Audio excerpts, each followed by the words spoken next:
Dalam dunia media sosial hari ini, perkara biasalah kita tengok kehidupan orang lain. Ada orang dia sangat suka share tentang kehidupan dia, tentang pencapaian dia.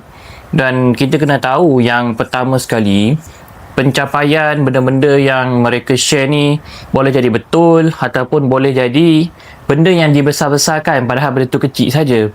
So, kita tak boleh sentiasa rasa down atau membandingkan diri apabila kita tengok kejayaan, pencapaian kehidupan orang lain yang kononnya macam jauh lebih baik daripada kita.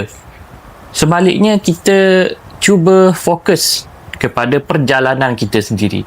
Sebab tu kena ada hala tuju hidup, supaya kita hanya fokus kepada perjalanan kita, proses kehidupan kita, berbanding dengan bila tengok orang saja kita terus rasa macam down sebab kita rasa macam kita lebih rendah berbanding mereka.